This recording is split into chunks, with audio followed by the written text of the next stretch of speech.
bienvenidos amigos una vez más a nuestra clase, su clase. Estamos en la clase del Mashiach. Estamos muy contentos, muy felices.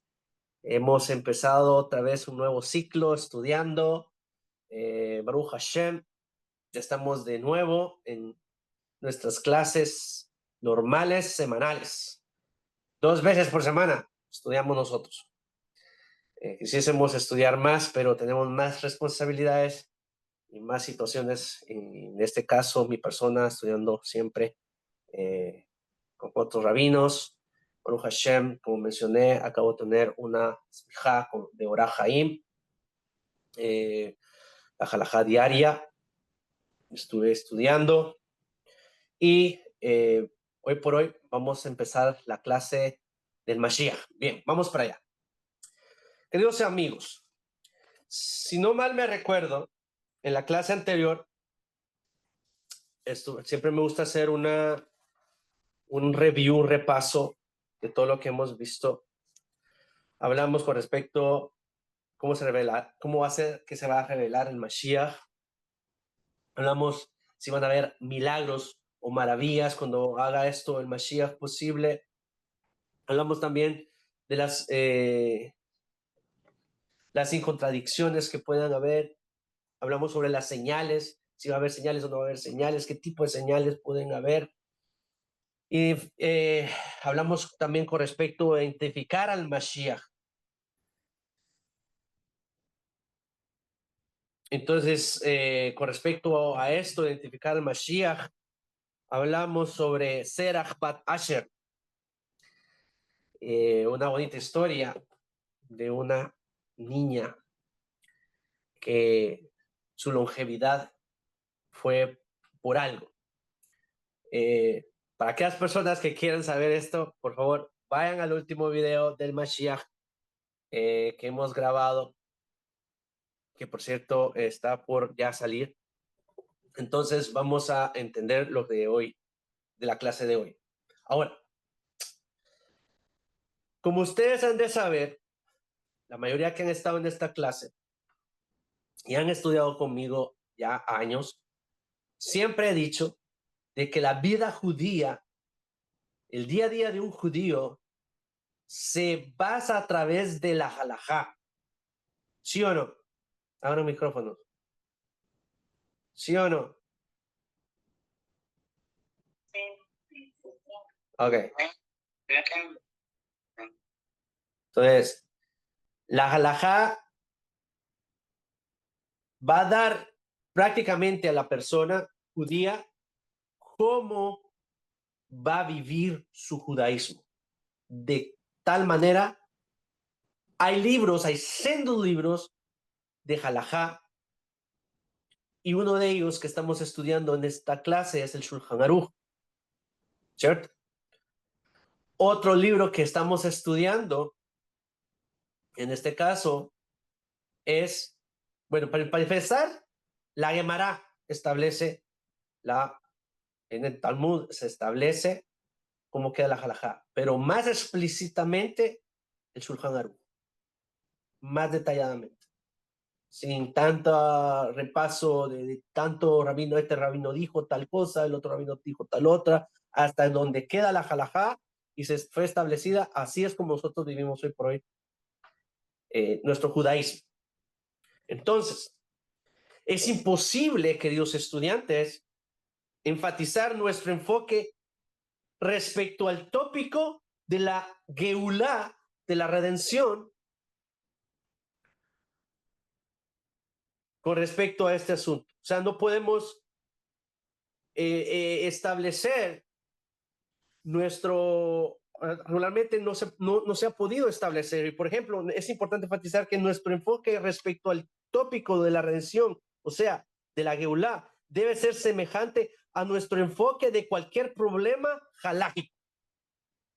Esto es lo que nos importa a nosotros. ¿Por qué? En consecuencia, no podemos basar estas leyes, o sea, todas las leyes con respecto a la Geulá, no las podemos basar a través de los Midrashim. Y vamos a entender por qué. Los Midrashim no los podemos utilizar como una fuente de halajá o establecerse como fuente de halajá. Pero antes de todo esto, quiero que ustedes entiendan el significado de la palabra pardés. Pardés es un concepto fundamental dentro del judaísmo que describe los 4 niveles de interpretación de la Torá. ¿Sí? En este caso está, para aquellas personas que quieran, ya lo tengo aquí escrito para así no perder tiempo. Está, si quieren tomarle un screenshot, tómenle un screenshot para que puedan ustedes, en este caso, o como dicen hoy por hoy, un pantallazo, no sé cómo lo llamarán en otros lugares, pero tomen un screenshot. Y en este caso, la palabra pardés viene, se desglosa de la palabra peshat, remes, drash y sot. El peshat es el sentido simple de la interpretación de la Torah. Es la interpretación literal del texto, lo que en este caso las palabras de la Torá escrita está, tal como está. ¿Sí? Por ejemplo, bueno, yo creo que ya está, lo vamos a acercar a los amigos, puedan tomar notas.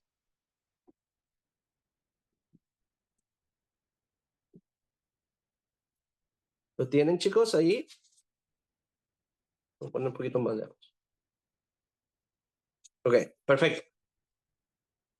Entonces, en este orden de ideas, ya mencionamos empezar, que es prácticamente el sentido literal del texto. Por ejemplo, cuando la Torah dice que Abraham fue a Canaán, en el sentido peshat, es el simplemente que Abraham viajó a la tierra de Canaán. ¿Sí? Ahora, el remés. El remés es en este caso, en alusión o alusivo de algo. Busca indicios y alusiones más allá del sentido literal. ¿Ya? Por ejemplo, una palabra o número puede tener valor simbólico o numérico. Y en este caso ya entra la gematría. Que la letra Yu tiene el valor de 10, que la letra Aleph tiene el valor de 1. Y también, en este caso, revela un mensaje oculto. ¿Qué quiere decir esto? La gematría se va juntando, se va contando cuántas letras y va a salir una determinada palabra. ¿Sí?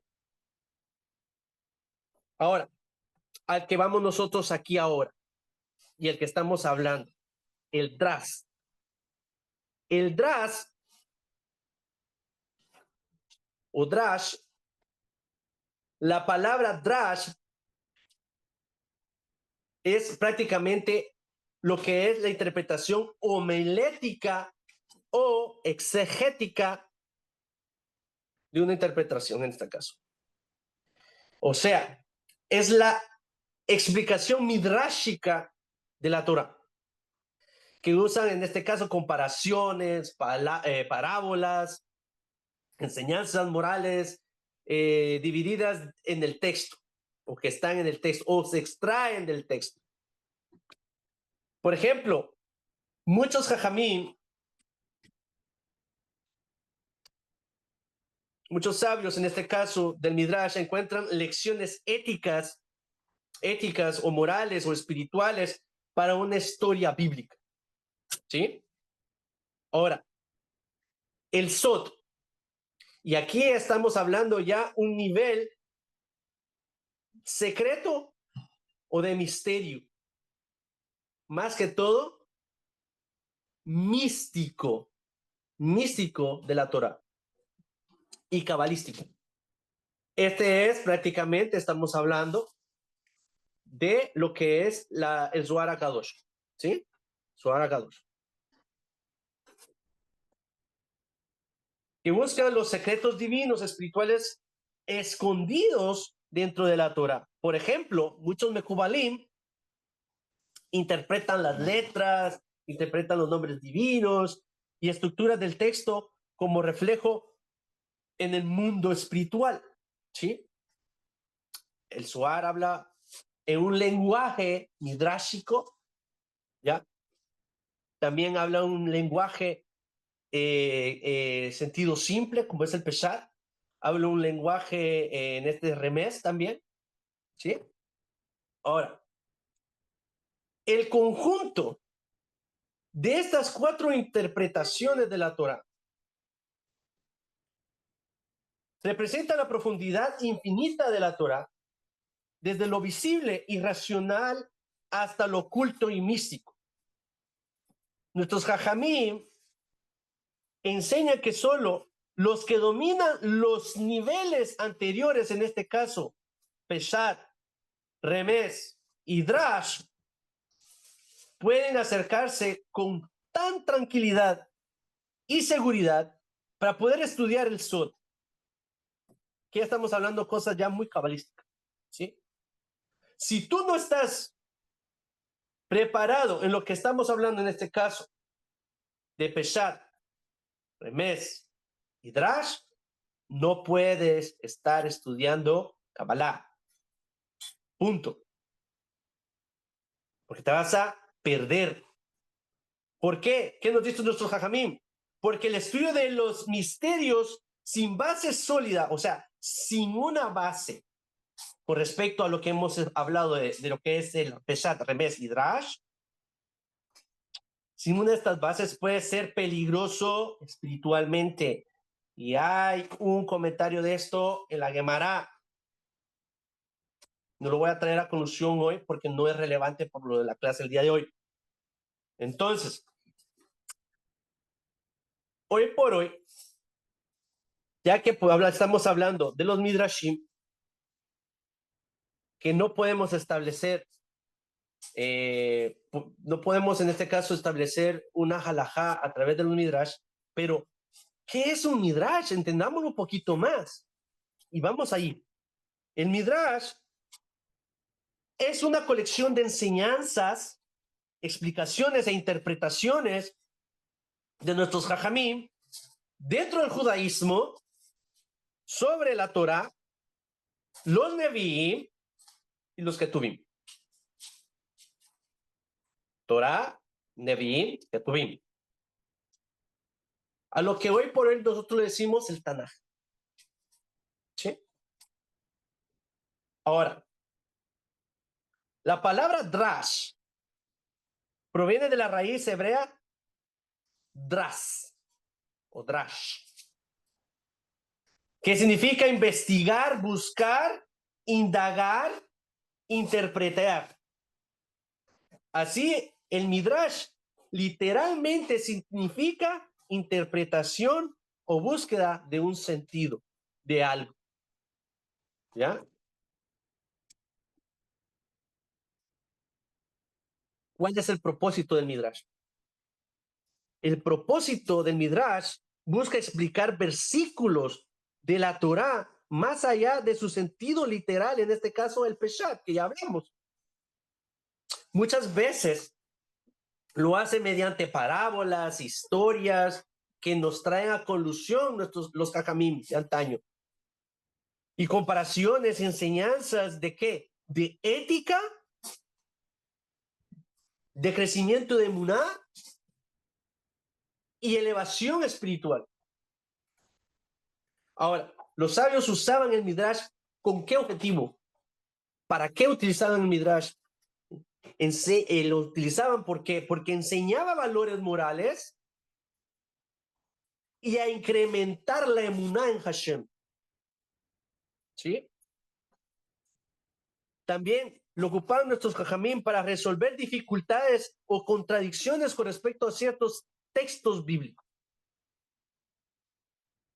Transmitir tradiciones orales que acompañan al texto escrito. Esa era otra. Revelar significados profundos y ocultos del nivel Sod. de la Torá. En este caso, si nosotros no tenemos, y vuelvo y recalco a cada uno de ustedes y a a las personas que nos están viendo, si usted no está en un nivel, o podemos decir, si no tiene una base de lo que es el Peshat, el Remes y el Ras, usted no puede estudiar el nivel solo. Solamente lo puede estudiar, al menos que usted esté sentado con un jajam, con un mekubal, que sepa de esto y que le explique verdaderamente cada cosa. De lo contrario, usted no puede. Ahora, tipo de midrashim. Hay varios midrashim. Tomen nota. Está el Midrash Halajá, que explica leyes en este caso halajot, derivadas de los versículos de la Torah, por ejemplo, el Mejiltá, con respecto a Shemot, el Sifra, con respecto a Vaikra, y el Sifré, con respecto a Bamidbar y a Devarim, números y deuteronomios. Entonces, también está el Midrash Agadá. En el Midrash Agadá contiene relatos, parábolas, enseñanzas éticas y reflexiones sobre la historia y el crecimiento en la humanidad. Por ejemplo, en Bereshit, vamos a encontrar y van a escuchar a muchos jajamim hablar sobre el Midrash Rabbah, en este caso vamos a decir Bereshit Rabbah, Shemot Rabbah, Midrash Tehilim o Eija Rabbah, ¿sí? Ahora, importancia espiritual que tienen los Midrashim. El Midrash enseña que en cada palabra de la Torah tiene infinitos significados. Con decirle de que dice que son 70 rostros de la Torah. 70 rostros. Y Rabbi Ismael trae 3 interpretaciones de la Torah. Y lo trae la Gemara. Entonces, para no hacer la idea, bueno, eso lo vamos a decir otro día, porque si no nos vamos a extender mucho. Bien, con esto estamos hablando que nos trae un ejemplo Rabbi Akiva, porque dice que el Midrash enseña cada palabra de la Torah tiene infinitos significados. Nuestros sabios en este caso no solo estudiaban el texto, sino que buscaban su mensaje para una vida diaria con paz, armonía y con emuná. Y en este caso, Rabbi Akiva de la Gemara nos menciona que cada punto de la Torah encierra montañas de enseñanza. Imagínense, cada letra, cada punto tiene una enseñanza dentro de la Torah. Y así lo menciona el Midrash Tahumá. Ahora bien, además del Midrash Rabbah, que es el más conocido, que es el más, muchos Jajamim hablan de él, también hay otros grandes como en este caso el Midrash Tahumá. ¿Ya?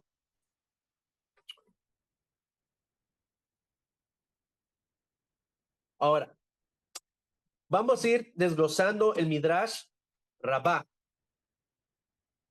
El Midrash Rabbah es el más famoso, como he mencionado, y es una colección muy extensa de Midrashim, y más que todo es una extensa en Midrash Agadá sobre los 5 libros de la Torah, y en este caso los Megilot, los 5 Megilot, que es Esther, Ruth, Esther, Kohelet, Shira Shirim y Eija, ¿no?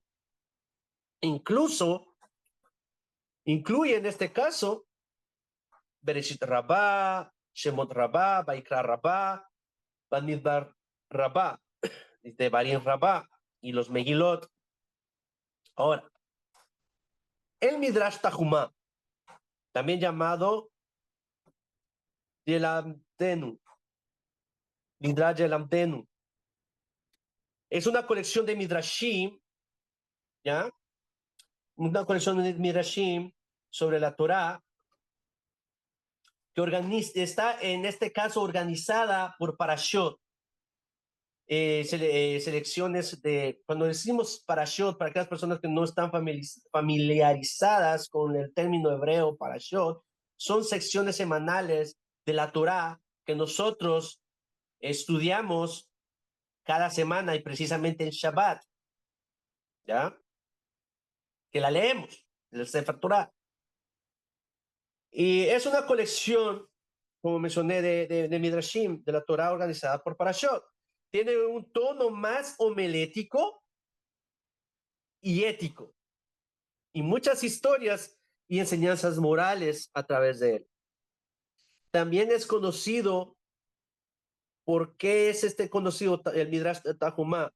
¿Por qué se le dio este nombre específicamente Tahumá? Fue dado por el nombre del rabino Tahumá Bar Abba, porque regularmente en ese Midrash, uno de los sabios que más se menciona dentro de él es el rabino Tahumá Bar Abba. Y por eso es que se le puso también el nombre de Midrash Tahumá. Bien, el Midrash Tehilí. En este Midrash contiene también conocimiento, y también se le conoce bajo el nombre de Shoher Tov. Shoher Tov, ¿ok? Shoher Tov. Y es un Midrash que habla sobre los salmos, principalmente los Tehilim. Tiene muchas enseñanzas sobre la emuná, la oración y recompensa divina y sufrimiento. O sea, lo que encierra ahí y explica ahí el propósito de la tefilá, por qué la tefilá, por qué hay que hacerse la conexión con Hashem, te trae ejemplos de conexiones, en este caso de Melech David, de los hijos de Korah, y así sucesivamente, por qué cada tejilim. ¿Sí? Ahora, el Midrash Agadá o Midrash menores. Hay muchos Midrashim menores extensos, llamados Midrashim Sutá. ¿Por qué Sutá? Por pequeños. Entre ellos está el Pirkei de Rabbi Eliezer. Está el Tana de Bey Eliyahu. Está también el otro que es el Midrash Mishlei sobre proverbios. Y el Midrash Kohelet Sutá. Ahora, el Midrash Tahumá y el Rabá son los Midrashim que son más conocidos, son más hablados dentro de los Jajamim, en este caso, dentro de varios Shurim, traen a explicar de estos dos Midrashim. Muchos rabinos venimos y tomamos de estos Midrashim explicaciones dentro de nuestras Hadrashot. ¿Ok? Ahora, los Midrashim tienen fuerza halágica. Aquí viene la pregunta. ¿Los Midrashim tienen fuerza halágica? No, no tienen fuerza halágica. Los Midrashim en general no tienen fuerza halágica, no establecen una ley práctica. Sin embargo, si tienen gran autoridad moral, ya que lo tengan muy en cuenta, espiritual y exegética dentro del judaísmo. Y aquí hay algo que se me había olvidado mencionarles. ¿Cuál es esto, Al? Los, el, el Zohar no tiene fuerza halágica ni los midrashim tienen fuerza halágica. No pueden establecerse una halajá a través del Zohar o de la Kabbalah. No tienen una fuerza halágica. Entonces, en este orden de ideas, vamos a ver la diferencia con claridad de por qué no puede tomarse como fuente halágica, el Midrash o el Zohar. Más que todo ahorita estamos hablando del Midrash. El Midrash como fuente de interpretación no de ley. Y en este caso, el Midrash Agadá, como el Midrash Rabbah, el Tajumá, el Tehilim, etcétera, etcétera, que ya hemos hablado anteriormente, contiene parcialmente, en este caso, historias, parábolas, enseñanzas éticas, explicaciones espirituales y simbólicas. Y ya hemos dicho esto. Por lo tanto, no se usa para dictaminar una halajá o una ley. ¿Su objetivo qué es? Su objetivo es enseñar valores, profundizar en el sentido espiritual de la Torá y no definir normas. No viene a definir una norma. Por ende, ahora, el Midrash Halajá, y aquí me van a preguntar, pero Jajam, usted habló de un Midrash Halajá, como en este caso estamos hablando de la Mejiltá, del Sifrá y del Sifré. Sí, pero en estos casos existe el Midrash llamado Midrashei Halajá, como ejemplo el Mejiltá, el Sifrá y el Sifré, que hemos estudiado en esta clase con respecto al Mishnei Torah. ¿Y por qué los traje siempre a colusión dentro del Mishnei Torah? Porque derivan en este caso de las leyes escritas de la Torah. Pero su inclusión en estos casos, la decisión final de la halajá se toma solamente del Talmud, en este caso de la Gemara. Y las autoridades posteriores, por ejemplo, nosotros debemos tomar, en este caso, la halajá va a salir de la Gemara, pero también de autoridades posteriores, como ejemplo el Rif, el Rambam, en el Shulchan Aruch con el Mejaber, etcétera, etcétera. Entonces, es decir, que el Midrash Halajá es una fuente, como los Jajamim entendían la ley, pero no establecía una autoridad, no establecía una autoridad ulterior prácticamente.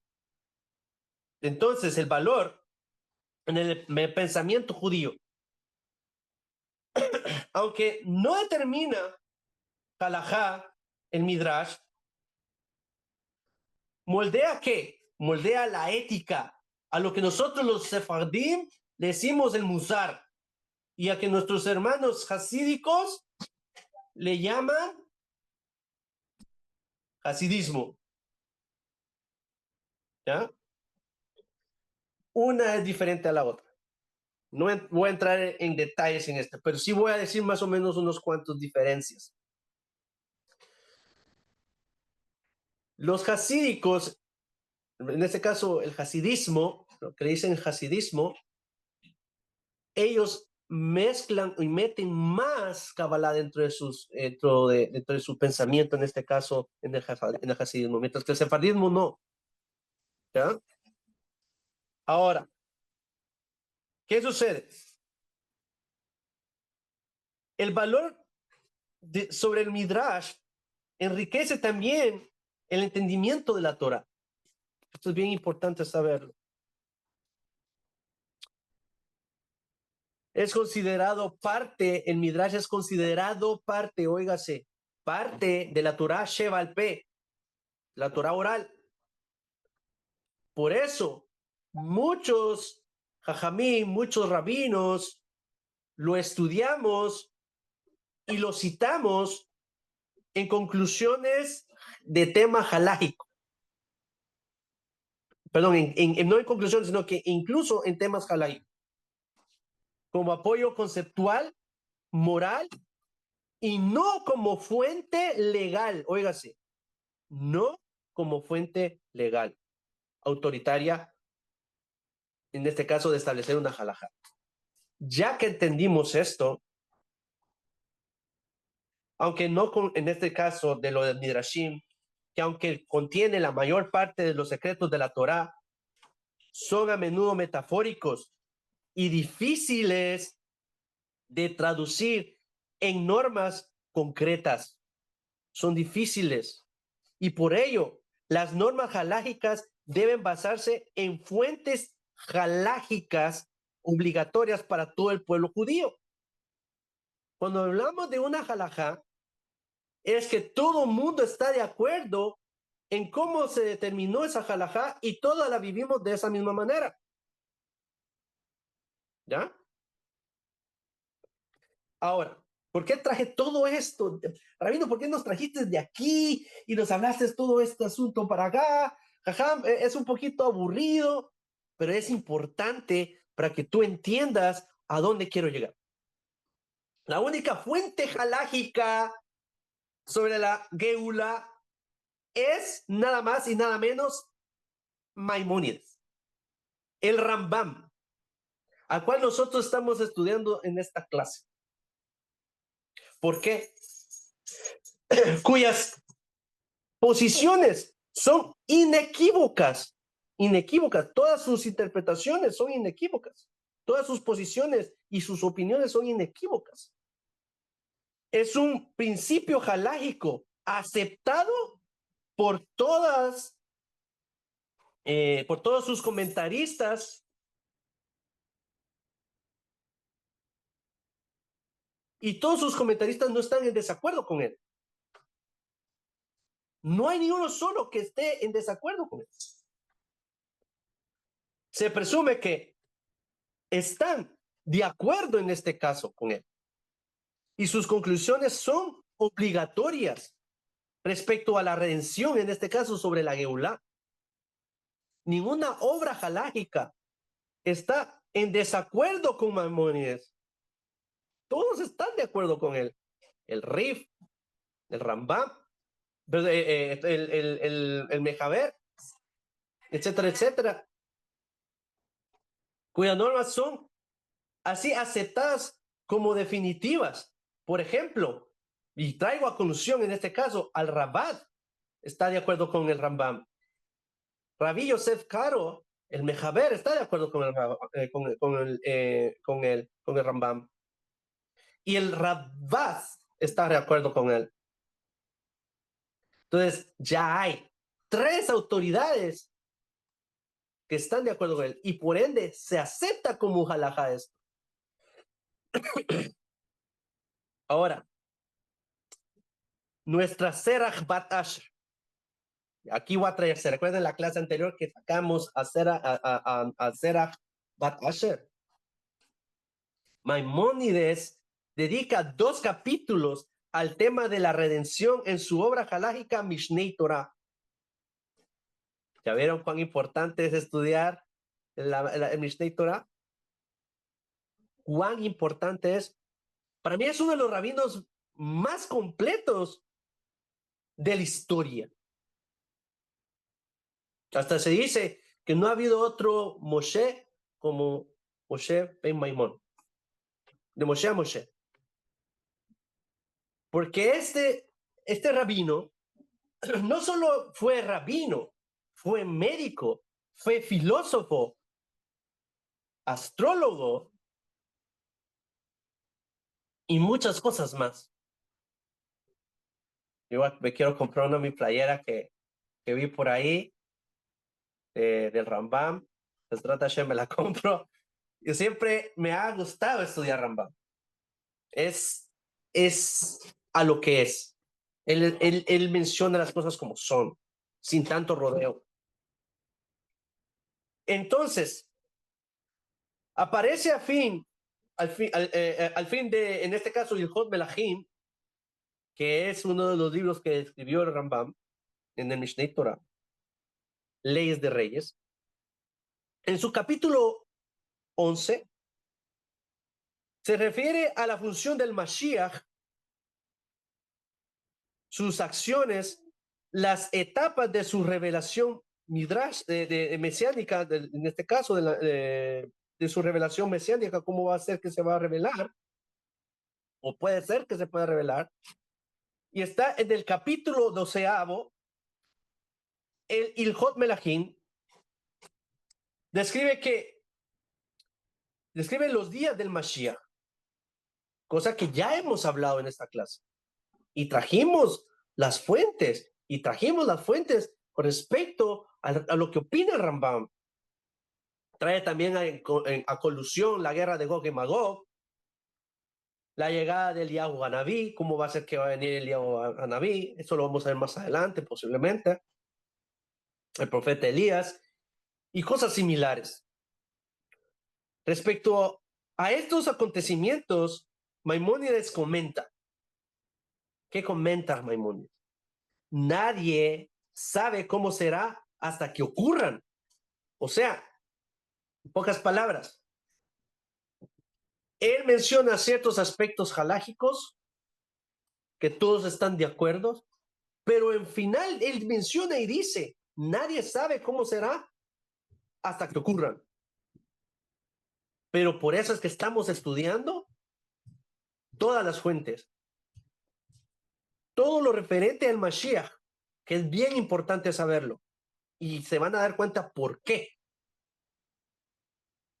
Entonces, por el contrario, las etapas de la revelación mesiánica detalladas en el capítulo 11, en este caso de Ilhot Melahim, son claras normas halágicas indisputadas. O sea, que nadie las puede disputar, en este caso, o poner en discusión.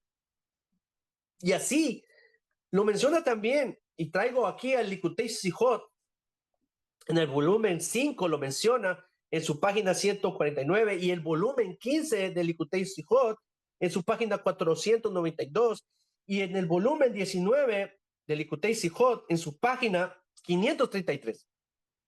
Ahora bien, como se enseñó, de acuerdo a Maimónides, el Melech HaMashiach, el rey mesiánico, no precisa de realizar milagros como lo hemos establecido, hemos dicho anteriormente.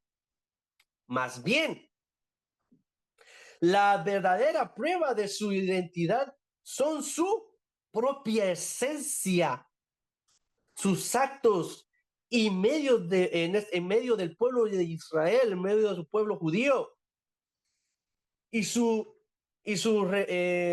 desvelo por defender a los judíos frente a otras naciones del mundo. Óigase, estas características debe tener el Mashiach, según el Rambam. Hoy por hoy, muchas naciones se están levantando contra Israel para destruirlo, para eliminarlo completamente del mundo. Todas estas naciones se han dejado retorcer su mente bajo otras filosofías que lo han desconectado de su creador también, de su hacedor. Hace muchos días, entre mis redes sociales, yo mencioné o publiqué algo respecto a una atrocidad que estaban haciendo ciertas personas. No voy a poner nombres aquí, no me interesa, pero sí, lo que sí me interesa fue que a raíz de esto yo puse entre mis redes sociales también, por favor, toda aquella persona que sea de mentalidad socialista, de pensamientos progresistas, pro terrorismo y pro Palestina, por favor dejen de seguirme. Se los digo así sinceramente. Si usted no quiere seguirme en mis redes sociales, por favor, se lo agradezco. Yo no puedo participar y no puedo ser amigo de una persona fanática que ama estas cosas, estas 4 cosas tan aborrecibles en el mundo, que odian a Israel. Le pongo otra más, 5. No puedo ser amistad con esas personas. No quiero que lean mis documentos o mis redacciones dentro de mis columnas, dentro de mis redes sociales, para que se burlen. Es más, es triste ver hasta mismos judíos que fueron trastornados con estas ideas. Yo le digo a estos judíos, hagan teshuvah y vuélvanse a Hashem y cumplan la Torah Kedoshá. Y les digo a todas aquellas personas que están con esta mentalidad, por favor, busquen la verdad. Más que todo, no me crea a mí. ¿Cuántas poblaciones han sido destruidas por el terrorismo? ¿Cuántas naciones se han vuelto tan pobres, no solamente espiritualmente, sino que económicamente, por una ideología progresista y una ideología, podríamos decir, socialista, que sus principios y valores va en contra de la Torá y no creer en un ser supremo que es Hashem Yitbaraj.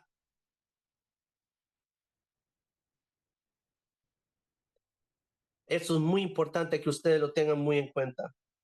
Y estas cosas, aquellas personas que dañan a Israel y que hacen guerra contra Israel, el Melech HaMashiach les hará como se le midió a Egipto, a Misraim, como nos lo menciona en este caso en el Midrash, Rabá, midá que en midá, medida por medida, así como tú quisiste hacer a, a los hijos de Israel, así le dijo a Paró, así le dijo a los egipcios, así como ustedes quisieron hacer con Israel, yo les haré a ustedes de vuelta. Ahora, el Melech HaMashiach hará lo mismo, defenderá al pueblo de Israel. Ahora bien, traigo a colusión otro asunto aquí. Si el pueblo yehudí, todo el pueblo judío, nos dedicásemos a estudiar la Torá y a estudiar todas estas halajot, hubiéramos prestado más atención a estas leyes,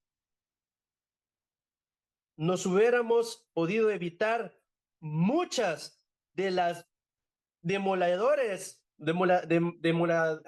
perdón, demoladoras desilusiones que hemos llevado durante el transcurso de nuestras vidas en este mundo, generadas por falsos Mashiach.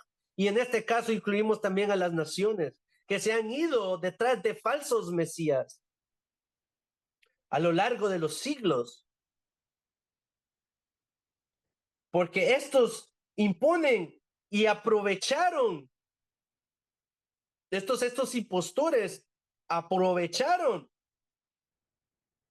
las falsas interpretaciones de los Midrashim, falsas interpretaciones de los Midrashim, señales en este caso señales e imaginación. Pero ninguno de estos impostores pudo superar las pruebas halágicas del Rambam. Ninguno de ellos. Incluso cuando llegue el Mashiach, óigase, cuando venga el Mashiach, que será pronto en estos días, Besrat Hashem, solo su compatibilidad halágica de lo que hemos estudiado el día de hoy y todos los días que estamos estudiando, cada semana que estamos estudiando de esto, su compatibilidad halágica confirmará su identidad. De este modo, Maimónides o Rambam es nuestro Serach Bat Asher. En la historia de Serach Bat Asher, fue la única que pudo mantener la tradición oral, la única que pudo establecerse como una halajá para saber que Moshe Rabbenu era el designado para sacar al pueblo de Israel. Con esto me despido, queridos amigos. ¿Dudas y preguntas? Bueno, queridos amigos, esto ha sido para el día de hoy. Me alegra mucho haberlos visto, de verte, Johanna, que estás bien, que en Cuba, por favor, para aquellas personas que están viendo este video, eleven sus oraciones, sus tefilot, sus rezos para nuestros queridos amigos en Cuba. Están pasando una situación muy difícil. Acaba de pasar el huracán Melissa, si no me equivoco es el nombre. Que Hashem les dé fuerza a Cuba, que Hashem les dé refugio Shelema, refugio Guf, a sus 248 órganos y tendones, a aquellas personas que estén enfermas allá en Cuba. Fuerte abrazo, shalom, kol tu, laila tov.